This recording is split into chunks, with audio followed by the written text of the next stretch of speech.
Troisième vidéo de cours sur les suites pour les filières MPSI, MP2I, PCSI et PTSI. Et ça y est, aujourd'hui on introduit pour de vrai les suites. On va voir deux points.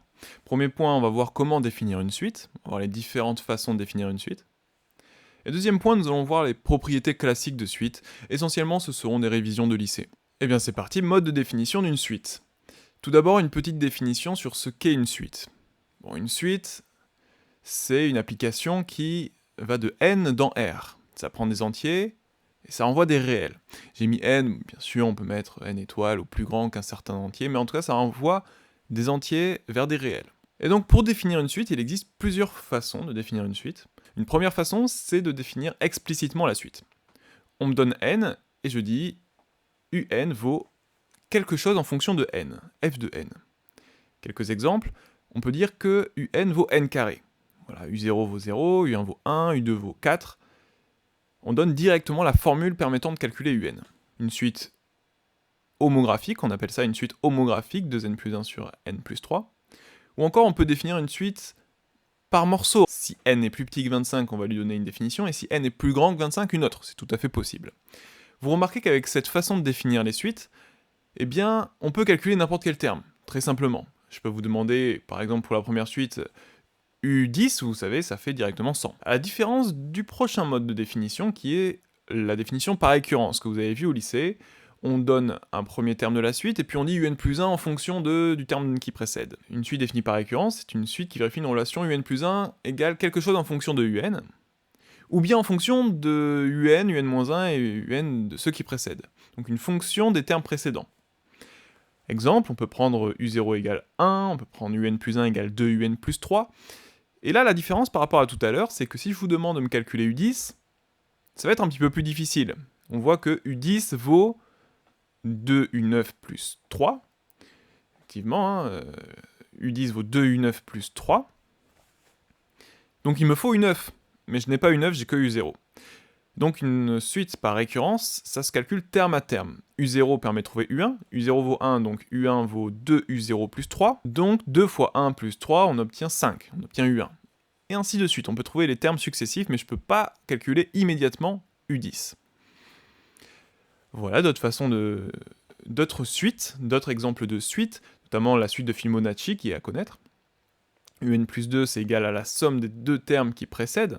On part de 0 et 1, et on somme les termes, donc U2 vaut 1, U3 vaut 2, U4 vaut 2 plus 1, 3, ensuite 3 plus 2, 5, 5 plus 3, 8, etc. On peut calculer les termes comme ça, mais ça dépend des deux termes qui précèdent.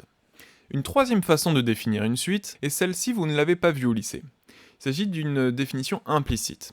On va définir un comme une solution d'une équation qui dépend de n. Prenons un exemple pour comprendre. Si on prend l'équation x puissance n plus x moins 1 égale à 0 sur a+.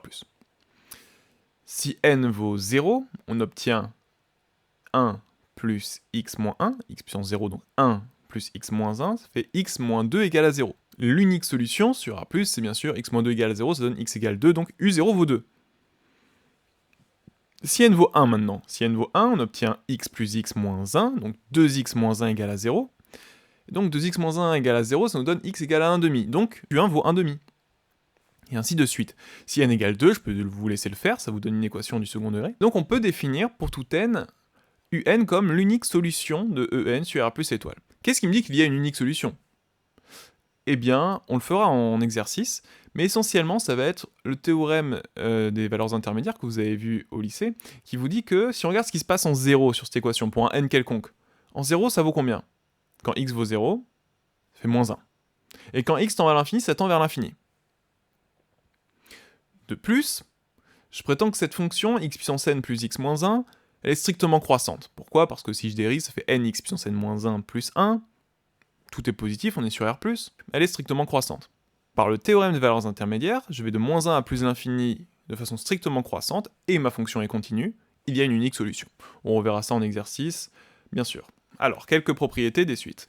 Quel que soit le mode de définition de ma suite, nous allons nous intéresser à certaines de ses propriétés. Donc par exemple, on dira que un est minoré s'il existe un réel, un m, tel que pour tout n, un est plus grand que m. Un est majoré s'il existe un grand m appartenant à R, tel que pour tout n, un est plus petit que grand m. minoré, je suis plus grand que quelque chose, une constante, hein, le petit m ne dépend pas de n, c'est une constante.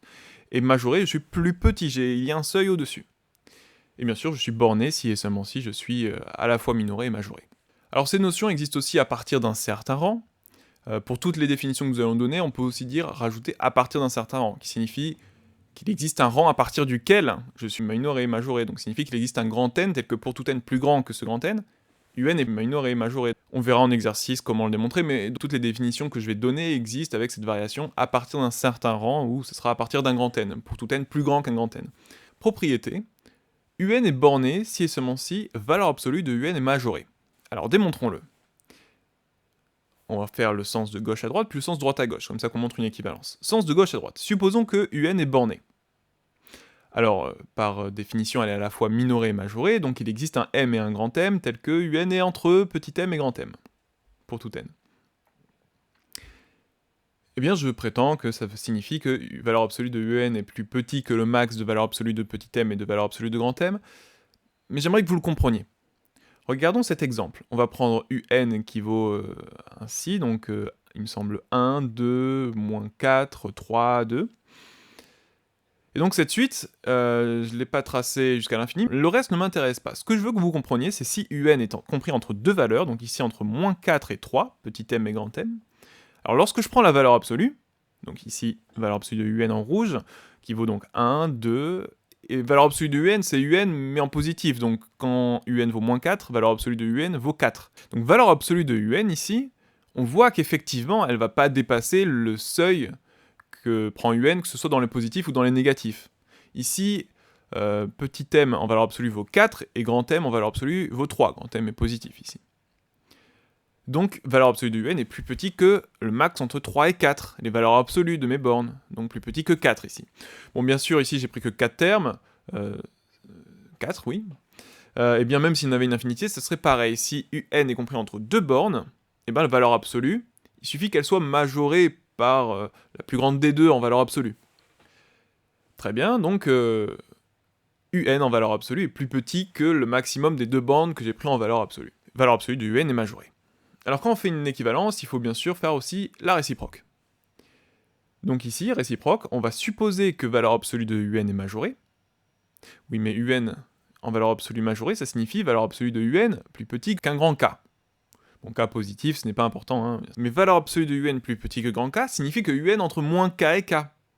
Je vous invite à essayer de reprendre le schéma d'avant pour vous essayer de comprendre cela. Mais si une valeur absolue est plus petite, et c'est très général, si valeur absolue de x est plus petit qu'un nombre A positif, alors x est compris entre A et moins A. Voilà, prenez un exemple, hein. Si valeur absolue de x est plus petit que 2, bah, je peux pas aller plus bas que moins 2 et plus haut que 2. Moins 1 en valeur absolue ça fait 1, je suis bien plus petit que 2. Par contre, moins 3 en valeur absolue ça vaut 3 et donc j'ai dépassé. Donc valeur absolue de un plus petit que k signifie que un entre moins k et k. Bon, ben ça signifie exactement que un est majoré et minoré. Donc un est borné. Alors très bien. Quelques dernières définitions.